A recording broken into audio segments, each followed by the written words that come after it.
A brand new report on just what exactly was going on with the downtime that Daredevil Born Again had during massive rewrites, what was going on with trying to feature other Marvel heroes, has landed online. And this one is talking about how the character of Wasp from the Ant-Man franchise was going to be featured in Daredevil Born Again.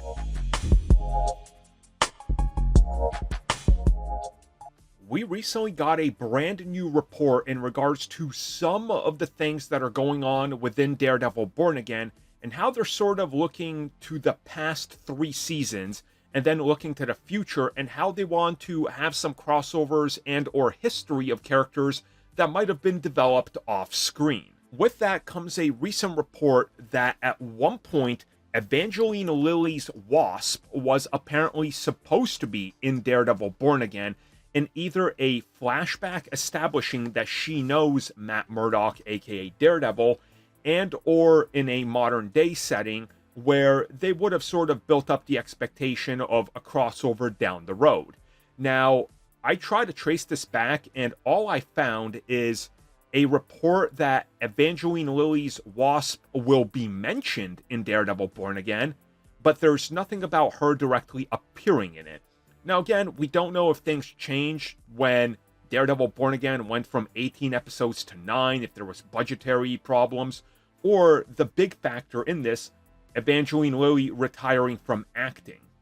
I think that's a pretty big one, so if there was an idea to include her, maybe when she announced she's stepping away, they realized, well, I guess we're now going to have to change this and just make it so we mention her. And that could be a scenario I think could be more plausible here. Whatever the case is, I personally don't see what she could have offered to the series at all.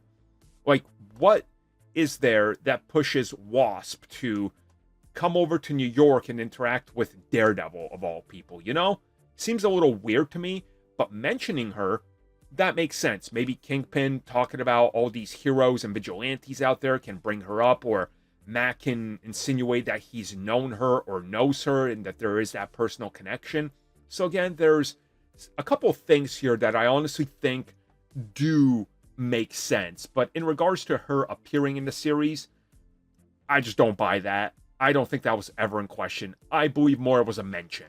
And I'm also going to guess that maybe if she is truly never coming back and retired, that maybe through dialogue they kind of write her off and say, yeah, she just left, doesn't want to do this anymore, if they're not going to recast, because we've seen that Marvel is apparently